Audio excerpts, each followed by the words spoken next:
Hi everyone, welcome back to विद्यान्ली point YouTube channel. दोस्तों, इस वीडियो में हम लोग बात करने वाले हैं दो चर वाले रैखिक समीकरण युग्म जो हम लोग पढ़ रहे हैं। रैखिक समीकरण युग्म क्लास 10th भारती भवन पब्लिकेशन का जो बुक है उसमें एक्सरसाइज हम 2 का सी पढ़ रहे हैं। 2 के सी में आपको वर्ड टाइप क्वेश्चन आएंगे, जिसमें क्वेश्चन क्या होगा, लिखा होगा और उसको आपको इक्वेशन बनाना होगा। तो इस टाइप में क्वेश्चन में ज़्यादा से ज़्यादा लोग मतलब फंसने का क्या मतलब होता है मेन, कि वो क्वेश्चन को समझ नहीं पाते हैं और वो क्वेश्चन बनाना शुरू कर देते हैं। तो मैं आप लोगों से यही रिकमेंड करूंगा कि आप क्वेश्चन को जो है कम से कम 2 बार पढ़े। जब तक आप छोटा छोटा लाइन, जैसे यहाँ मैं पढ़ के भी बताऊंगा, जब तक यहाँ से यहाँ तक नहीं समझते उसको आगे मत बढ़ो। कम से कम 2-3 बार पढ़ो। अगर आप एक बार में ही समझ जाते तो बेटर है, लेकिन मैं रिकमेंड करूंगा कम से कम 2-3 बार पढ़े, ठीक है। और उसमें कुछ टिप्स एंड ट्रिक्स होते हैं कि कैसे हमें यूज करना है, तो वो मैं आगे बताऊंगा। तो ये भारतीय भवन का 2 का सी है। जैसा कि सब लोगों को पता है कि हम लोग कोई भी चैप्टर शुरू करते हैं तो इसका इंट्रोडक्शन, फिर भारतीय भवन और एनसीईआरटी बनाते हैं। तो 2 का सी भारतीय भवन कंप्लीट करके मैं इसका एनसीईआरटी भी सोल्व कर दूंगा, और सभी चैप्टर का ऑलरेडी सोल्व कर दिया है, तो इसका भी सोल्व कर देंगे, ठीक है। लेकिन आप भारतीय भवन को बना लेते हो तो फिर एनसीईआरटी को देखने की कोई जरूरत नहीं होती। मैं पहले भारतीय भवन इसीलिए सोल्व कर देता हूँ, क्योंकि आप भारतीय भवन बना लोगे तो फिर और अदर को देखने की जरूरत नहीं होगी। लेकिन अगर एनसीईआरटी में 8 क्वेश्चन है तो 8 क्वेश्चन अलग अलग टाइप्स के होंगे, ठीक है। तो जिसमें क्वेश्चन ज्यादा होता है उसमें प्रैक्टिस थोड़ी हो जाती है, इसलिए मैं पहले भारतीय भवन सोल्व करता हूँ और करता हूँ दोनों हूँ, एनसीईआरटी भी कर दूंगा। तो चलिए हम लोग शुरू करते हैं एक्सरसाइज 2 का सी। और 2 के सी में यहाँ पे क्वेश्चन कह रहा है कि ए का उम्र बी की उम्र की 4 गुनी है। यानी ए का उम्र जो है बी के उम्र के 4 गुना है। जितना बी का उम्र है ना, उसका 4 गुना क्या है, ए का उम्र है, ठीक ना। यहाँ पे मैं बी लिख दो, यहाँ पे ए लिख दो। अगर एक बी का उम्र 2 वर्ष है तो ए का उम्र 8 वर्ष है। बी का उम्र 3 होगा तो ये 12 होगा। अगर बी का उम्र 5 है तो ये 20 है, ठीक ना। ये इसका मतलब ये है। अगर इस दोनों को हम बरोबर करेंगे, तो बरोबर 2 और 8 तो बरोबर नहीं होगा। तो जो उम्र छोटा है, अगर ए 4 गुना है, ए 4 गुना ज्यादा है, तो इसमें भी 4 से गुना कर देंगे तो ये दोनों क्या हो जाएगा, बरोबर होगा। तो आपको ध्यान रखना है कि जो उम्र छोटा है उसमें जितना गुना वो बड़ा है उतना हम बरोबर गुना कर देंगे तो ये बरोबर हो जाएगा, ठीक है। कह रहा है एक क्वेश्चन यहाँ पे है, 5 वर्ष पहले और बाद की क्या कंसेप्ट होती है। देखो 5 वर्ष पहले, मान लो अगर आज आपकी उम्र 12 साल है, ठीक है, और कहेगा 5 साल पहले, तो 5 साल पहले इसमें क्या करोगे, माइनस करेगा, तो ये 7 साल रह जाएगा। और कहेगा आज आपकी उम्र 12 वर्ष है, तो 5 साल बाद, तब बाद की बात आती है तब प्लस, मतलब जैसे एज गुजरेगा तो इसकी ईयर क्या होगी, बढ़ेगी, ठीक है। तो ये हमें याद करना, ये हमें समझना है। तो चलिए इसको हम क्वेश्चन को सॉल्व कर देते हैं। तो सॉल्व करते हैं, तो जो भी आपको अननोन चीज रहेगा ना, तो उसको पहले लिख लेना है। तो ए और बी की उम्र हमें नहीं पता है, तो लिख लेते हैं, माना कि ए का उम्र बराबर x और बी का उम्र बराबर y। ए का वर्तमान उम्र लिख लेना है, वर्तमान मतलब अभी जो एज है वर्तमान, बी का भी वर्तमान। तो कह रहे हैं ए का उम्र मान लिए x और बी का उम्र मान लिए y। प्रश्न अनुसार से लिखेंगे, प्रश्न अनुसार से, या फिर इसको अकॉर्डिंग टू क्वेश्चन भी करते हैं, ए क्यू भी कुछ लोग लिखते हैं, ठीक है। तो अगर मैं ज्यादा एसी लिखता हूँ तो अकॉर्डिंग टू क्वेश्चन समझ लेना, ठीक है। एसी कुछ भी लिखे तो समझ लेना। कह रहा है ए का उम्र 4 गुना है बी की उम्र से, ए की उम्र बी की उम्र से। तो प्रश्न से हम लिखते हैं x बराबर y। तो ए माने हैं x को और b माने है y, तो a 4 गुना है ना, तो b में क्या कर देंगे, 4 से गुना कर देंगे, तो x बराबर 4y। ये हो गया इक्वेशन 1, ठीक है। अब यहाँ से क्या कह रहा है, यहाँ से कह रहा है 5 वर्ष पहले a की उम्र जो थी बी के उम्र के 9 गुना था। 5 वर्ष पहले जो था ना, ए की उम्र बी की उम्र के 9 गुना था, ठीक ना। तो दोनों में पहले 5 वर्ष पहले लिख देते हैं, उसमें 5 वर्ष पहले क्या उम्र होता है, तो लिखते हैं 5 वर्ष पहले ए का उम्र। तो ए का उम्र हमने अभी क्या माना है x, तो 5 वर्ष पहले तो x माइनस 5, 5 घट जाएगा। 5 वर्ष पहले b का उम्र, ये x है ये y है, तो y में क्या कर देंगे 5 माइनस कर देंगे। ठीक है, अब क्या करेंगे कि कह रहा है 5 वर्ष पहले a का उम्र, अब फिर लिख देंगे x माइनस 5 और y माइनस 5, ऐसे आप लिख लेना। कह रहा है a का उम्र जो था ना, a का उम्र b के उम्र के 9 गुना, a का उम्र 9 गुना ज्यादा था किसके उम्र से, b के उम्र से, तो b के उम्र में क्या कर दो आप 9 से गुना कर दो, b के उम्र में 9 से गुना, तो एक समीकरण ये बन गया, एक समीकरण ये बन गया। ठीक है, तो ये हो गया, इस कथनों को समीकरण में लिख दिए, तो ये मैंने समीकरण में लिख दिया कि x बराबर 4y, a का उम्र b के उम्र से 4 गुना है और 5 वर्ष पहले a का उम्र b के उम्र से 9 गुना था, तो ये हो गया समीकरण। इसको हमको सॉल्व करने के लिए कहता है तो इसको सॉल्व भी कहते हैं, तो ये फिलहाल अभी सॉल्व करने के लिए नहीं कहते हैं। तो हम लोग देखते हैं नेक्स्ट क्वेश्चन। देखो नेक्स्ट क्वेश्चन क्या कह रहा है, इसमें कह रहा है कि 2 अंकों की संख्या है, 2 अंकों की संख्या है। देखो आप 2 अंकों की संख्या कैसे होगी, 2 अंकों की संख्या की अगर बात करें, 2 अंकों की संख्या तो सबसे पहले आप क्या कहोगी कि 2 अंकों की अगर संख्या होगी ना, तो 10 से लेके 99 तक होगा। 10 से अगर छोटा करेंगे तो 9 हो जाएगा, जो कि 1 अंक हो जाएगा, और 99 से 1 ज्यादा करेंगे तो 100, उसमें 3 अंक हो जाएगा। ठीक है ना, यानी 2 अंकों की संख्या जो होगा वो 10 से 99 तक होगा।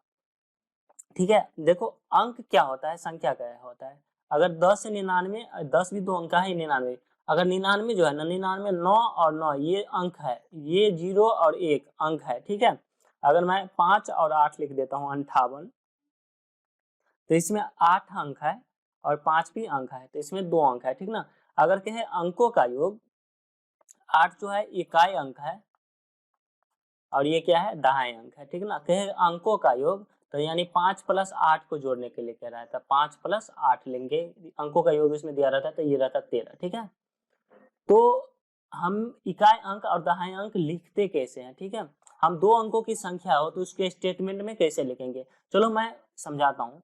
अगर मैं 46 लिख देता हूँ, तो ये 6 क्या है, 6 मेरा है इकाई अंक, और 4 क्या है, ये है दहाई अंक, 4 क्या है दहाई अंक।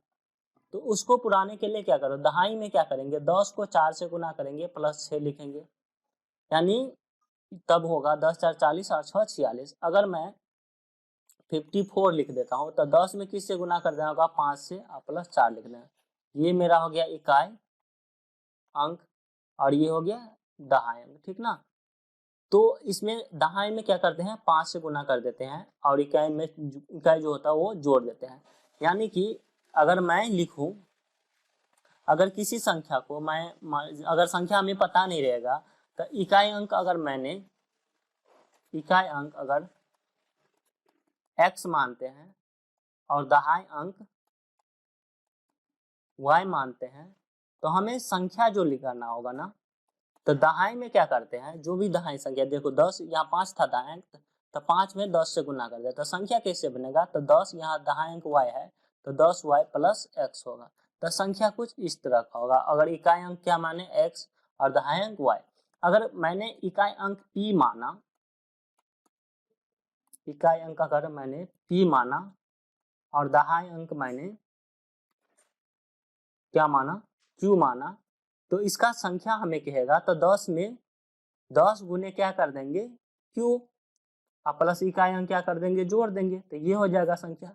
ठीक है, मतलब हम दहाई में 10 से गुना करते हैं तब वो संख्या बनता है 2 अंक का। ठीक है, सेम इस तरह आप कोई भी संख्या लिखोगे तो ऐसे ही होगा, जैसे आपने लिख दिया कि 37, तो 10 और ये 3 दहाई अंक है, तो 3 10 गुने 3 प्लस 7, ऐसे ही तो लिखते हो ना, तो ये होता है। मतलब इकाई अंक और दहाई अंक आपने मान लिया, तो हमें संख्या लिखने के लिए कि दहाई अंक में 10 से गुना करके और इकाई अंक जोड़ना होता है, तो इस टाइप की संख्या लिखना होगा। एक चीज आपको आता है पलटने की बात। ठीक है, क्या आती है, अगर देखो आपने संख्या लिखा 54, तो इसको क्या लिखोगे 10 गुने 5 प्लस 4, यही लिखोगे। अगर 54 को पलट दो, तो ये 5 पे 4 था, तो ये हो जाएगा 4 पे 5, तो 10 गुने 4 प्लस 5। पहले ये क्या था, इकाई अंक 4 और ये क्या था, दहाई अंक था, ठीक ना, क्या था, दहाई अंक, ठीक। अब क्या हो गया, ये हो गया इकाई अंक और ये क्या हो गया, दहाई अंक। तो आप क्या करेंगे, 10 में 4 से गुना कर देंगे। तो यानी कि अगर इसको स्टेटमेंट में लिखो, अगर यही सवाल रहेगा उसका स्टेटमेंट में लिखो, यहाँ पे आपने क्या देखा कि संख्या पलट दिए तो ये 54 था तो ये 45 हो गया, तो 10 को 4 से गुना हो गया 5 से, 5 इधर हो गया, यानी जो इकाई अंक था ना वो क्या हो गया, अब 10 से गुना हो गया, ठीक ना। इकाई अंक में 10 से गुना, ये इकाई अंक था उसमें 10 से गुना हो गया पहले, और ये जो दहाई अंक था ये यहाँ जुट गया था। अंक पलटने पर संख्या कैसे बनेगा, संख्या बनेगा 10 में गुना हो जाएगा x से, 10 में गुना हो जाएगा x से और प्लस हो जाएगा y, 10 में गुना हो जाएगा x से और प्लस हो जाएगा y, ठीक ना। संख्या पलटने से कुछ ऐसा हो जाएगा। तो चलिए मैं इसको, ये तो बस समझाया कि इतना इतना चीज ऐसे होती है, और देखो आगे जो सब होता है उसको मैं कंप्लीट करने की कोशिश करूंगा सारे साथ। तो इसको मैं अभी डिलीट कर देता हूँ। आई होप कि आप लोगों ने अभी तक इकाई अंक दहाई अंक लिखना समझ गया, संख्या कैसे लिखते हैं वो समझ गया होगा, संख्या पलटते कब है, पलटते हैं तब क्या होता है, ये भी आप लोगों ने समझ गया होगा, ठीक है। तो चलिए इसको हम लोग डिलीट कर लेते हैं और जल्दी से सीखते हैं। देखो अंक और संख्या अलग चीज होता है, वो मैंने बता दिया ना, कि जैसे कि अगर ये 46 संख्या है, 46 अगर बोलेंगे तो 46 संख्या है, ये 46 संख्या है और इसमें 4 और 6 अंक है, अंकों का योग कहेगा तो ये अगर अंकों का योग कहेगा तो 4 प्लस 6 को जोड़ देते हैं यानी इकाई, और प्लस दहाई को जोड़ देते हैं, ठीक ना। तो देखो कह रहा है 2 अंकों की एक संख्या है, तो पहले लिखते हैं माना की इकाई अंक बराबर x और दहाई अंक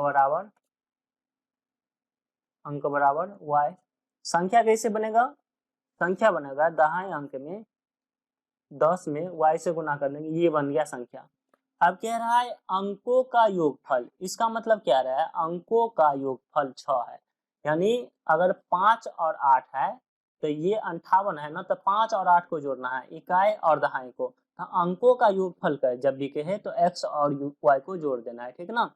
तो लिखेंगे अकॉर्डिंग टू क्वेश्चन अंकों का योगफल यानी x और y, यानी अंकों का x प्लस y बराबर कितना दे दिया है, 6 दे दिया है, x प्लस y बराबर क्या दिया है, 6। कह रहा है अंकों के उलट जाने पर जो नई संख्या बनाती है, अंक के जो उलट जाता है, अंक को जब उलट जाते हैं तो वो जो नई संख्या बनाती है वो पहली संख्या की 7/3 गुनी थी, पहली संख्या की कितना गुनी थी, 7/3 गुनी थी, ठीक ना। देखो इस बात को हमें समझ, देखो इसको सबसे आसान बनाने का तरीका क्या है कि देखो यहाँ लिखा है अंकों को उलटने पर, तो यहाँ नीचे में आप अंकों को उलट करके लिख दो, ये संख्या बनाना, तो यहीं पे क्या करना आप उलटने पर ज्यादा यूज होगा, तो उलटने पर एक संख्या बना, तो ये ओरिजिनल संख्या ये है, तो उलट के लिख देना, तो 10 x के जगह y की जगह x और x की जगह y, तो ये कह रहा है अंकों को उलटने पर, ठीक है। तो लिखेंगे 10x और प्लस y, और मूल संख्या मेरा क्या था, ये 10y प्लस x। कह रहा है कि पहली संख्या की 7/3 गुनी है, पहली संख्या की क्या है, 7, मूल ये नया वाला संख्या जो है ना, पहली संख्या की 7/3 गुनी है, तो पहला संख्या जो था उसमें 7/3 4 से गुना कर देंगे, तो ये हो गया एक इक्वेशन और ये हो गया मेरा एक इक्वेशन, ठीक है। ये तो ये दोनों हो गया समीकरण। कह रहा है यदि पहली संख्या के इकाई और दहाई अंक x और y है, जो तो मैंने मान लिया इस समीकरण में व्यक्त करे, तो ये समीकरण में व्यक्त हो गया, ठीक है। हम लोग देखते हैं नेक्स्ट क्वेश्चन। जैसे जैसे आप प्रॉब्लम को सॉल्व करोगे ना, आपको अब कंफ्यूजन दूर होते जाएगी। हम लोग नेक्स्ट क्वेश्चन देखते हैं। अगला क्वेश्चन क्या कह रहा है कि किसी भिन्न के अंश और हर में 1 जोड़ देने पर 4 के बराबर हो जाता है। तो पहले आपको भिन्न समझो, तो भिन्न कैसा होता है, भिन्न अगर लिखोगे तो एक होता है x और एक होता है y, x 2/4 ही लिखोगे ना, 6/8 कुछ भी, तो ऊपर वाले को हम क्या बोलते हैं, अंश, और नीचे वाले को बोलते हैं हर।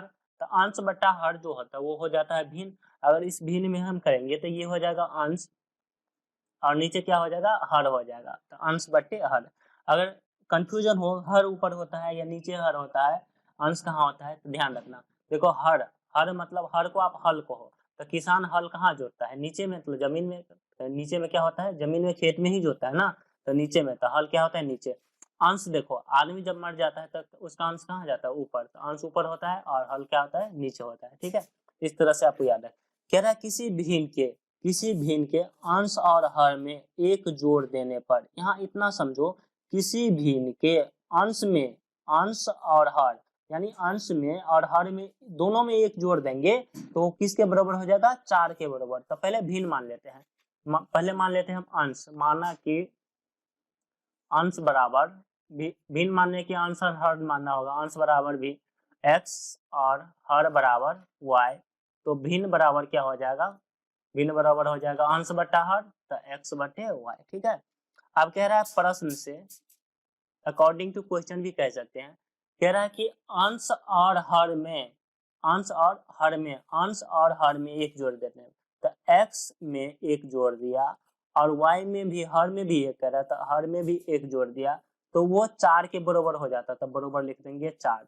ये हो गया एक इक्वेशन। ठीक है, अब आगे देखो, यदि उसके, यदि उसके अंश और हर में एक घटा दे, तो अंश और एक हर में एक घटा दो, तो x माइनस 1 और हर में भी 1, तो y माइनस 1, तो वो बराबर हो जाता है किसके, 7 के। तो 7 के बराबर। तो यही कह रहा था समीकरण के लिखने के लिए। तो एक समीकरण ये हो गया और एक समीकरण ये हो गया। ठीक है, तो हम लोग देखते हैं हम नेक्स्ट क्वेश्चन। नेक्स्ट क्वेश्चन कह रहा है कि 2 केजी सेब और 1 केजी अंगूर की कीमत किसी दिन 160 रुपया है। 2 केजी सेब और 1 केजी अंगूर। ठीक है, तो दो अननोन चीज है, एक चीज अननोन क्या है हमको, सेब, और एक चीज अननोन है अंगूर। ठीक है ना, मतलब हमें पता नहीं है। तो लिख लेते हैं, माना कि सेब का मूल्य बराबर x रुपया और अंगूर का मूल्य बराबर कितना, y रुपया। कितना रुपया, y रुपया।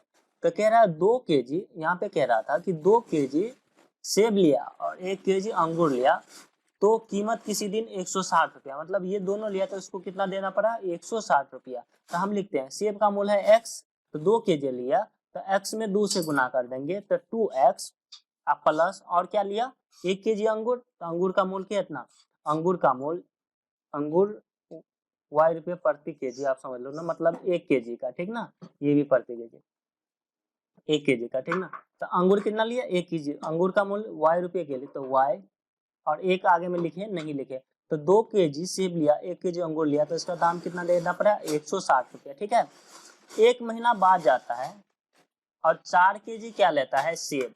तो 4 केजी सेब लिखेंगे, तो x और 4 केजी ले रहे 4, और 2 केजी लेता है अंगूर, तो y, और 2 केजी लेता है तो 2y।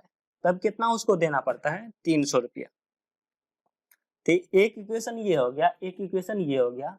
इस इक्वेशन को आप क्या कर सकते हैं, इस सभी में 2 कॉमन ले सकते हैं, इस सभी में 2 कॉमन ले लेंगे, यानी इसमें तो 2 कॉमन लेंगे, तो ये हो जाएगा 2 में 2 दूना 4, 2x, और यहाँ 2 लेंगे तो y, और यहाँ लेंगे कितना, 300 में से कितना ले लेंगे, 2 कॉमन हो जाएगा, तो 2 और गुने 150। ठीक है, तो ये 2 से 2 कैंसिल हो गया, तो 2x प्लस y बराबर 150। तो ये एक इक्वेशन ये होगा, एक इक्वेशन ये होगा, 2x प्लस वाई बराबर 160 और 2x प्लस वाई बराबर कितना, 150। ये दोनों समीकरण है।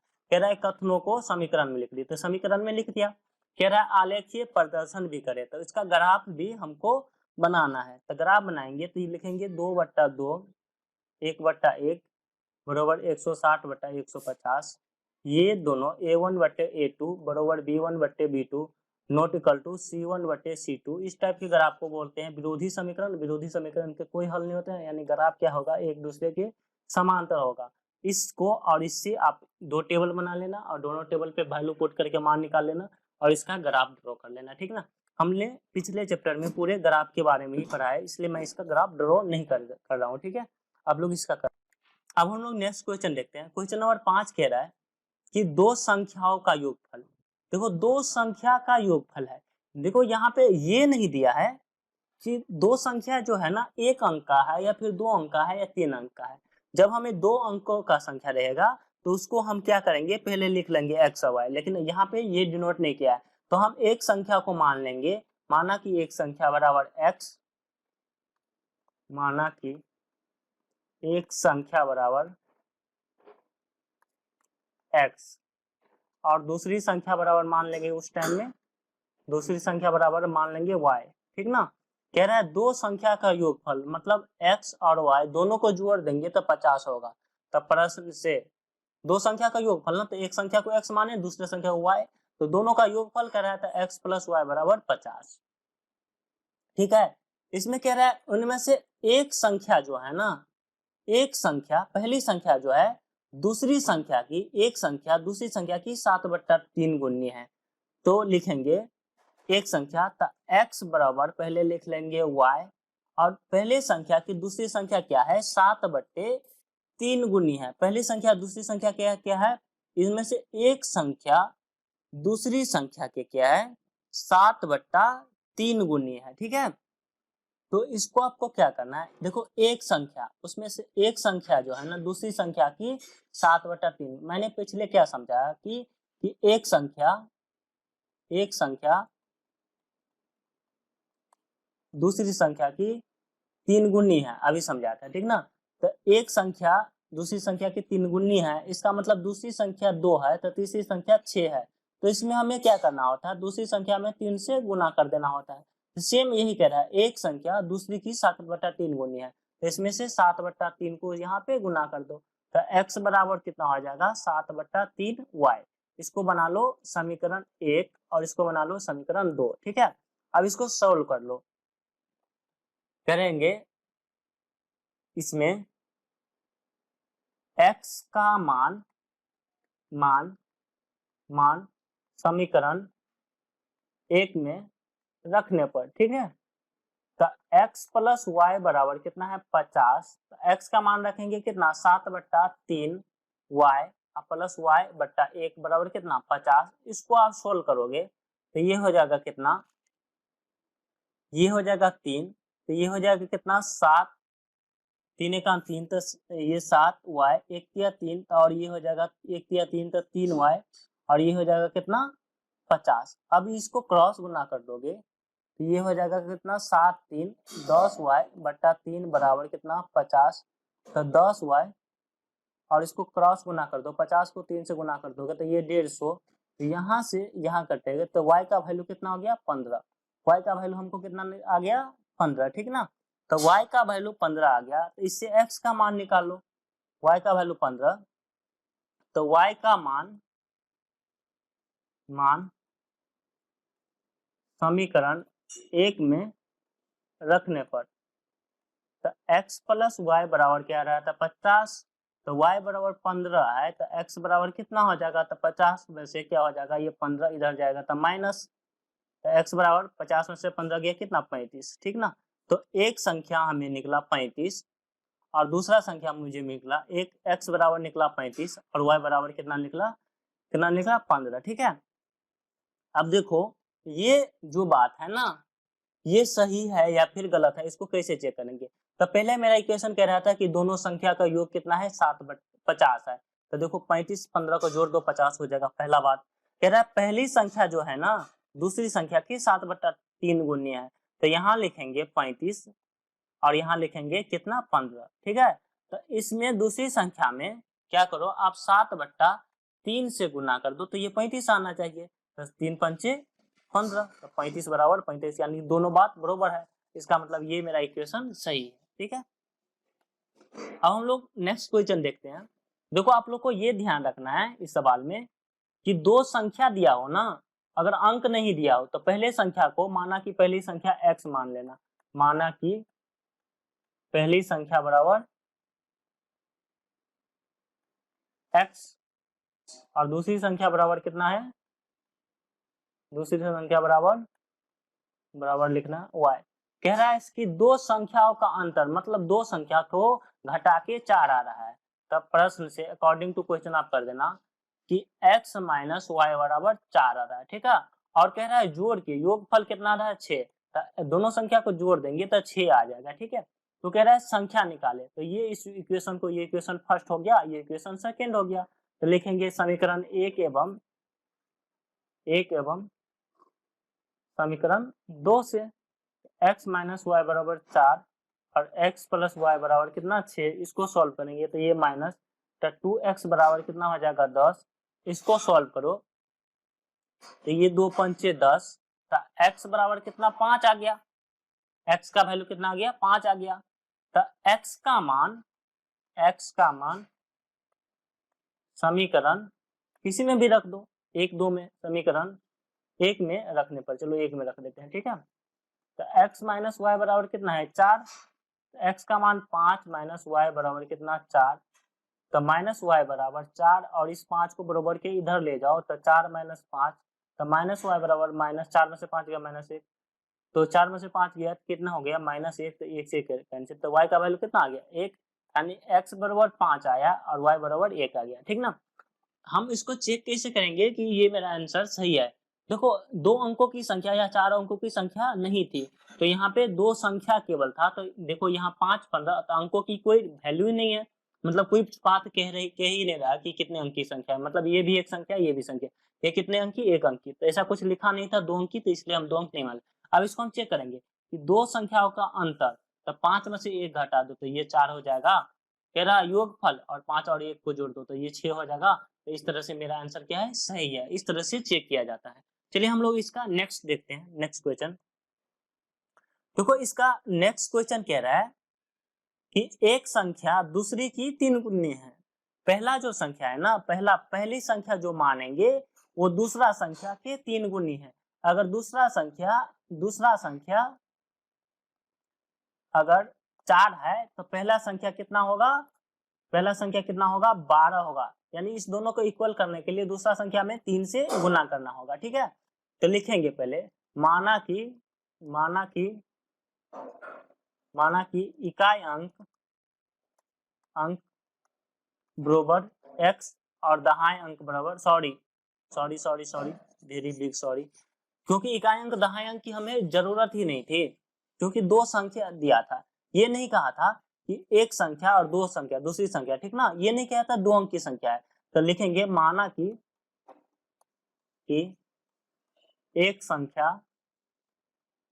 बराबर क्या मानेंगे x, दूसरी संख्या बराबर मानेंगे y, कह रहा है पहला संख्या जो है ना दूसरी संख्या के 3 गुनी है, तो अकॉर्डिंग टू क्वेश्चन पहला संख्या x और दूसरी संख्या y, ये 3 गुना ज्यादा है ना, तो इसमें 3 से गुना कर देंगे तो ये दोनों बराबर हो जाएगा, यहाँ पे मैंने समझाया। और कह रहा है कि उनका योगफल, पहली और दूसरी संख्या का योगफल x प्लस y का योगफल 16 है, ठीक है। अब ये इक्वेशन आपका फर्स्ट हो गया, ये इक्वेशन सेकेंड हो गया, इसको सॉल्व कर दो तो हम लिखेंगे x का मान समीकरण 2 में रखने पर x प्लस वाई बराबर दिया है 16, तो x के जगह लिख लेंगे 3y, तो 3y प्लस वाई बराबर कितना 16, तो 3y तो 4y बराबर कितना 16, तो 4 चौका 16, तो y का वैल्यू कितना आ गया 4, y का वैल्यू कितना आ गया 4, ठीक है। अब हमें x का भी तो वैल्यू पता करना होगा ना, तो x का वैल्यू कैसे पता करेंगे, y का मान समीकरण 2 में रख दो, y का मान समीकरण 2 में रखने पर, ठीक है। ये कह रहा है x प्लस वाई बराबर 16, तो y का वैल्यू 4 आ गया, तो x बराबर कितना हो जाएगा, नॉर्मल सी बात है 16 में से 4 माइनस हो जाएगा, तो x बराबर 12, ठीक ना।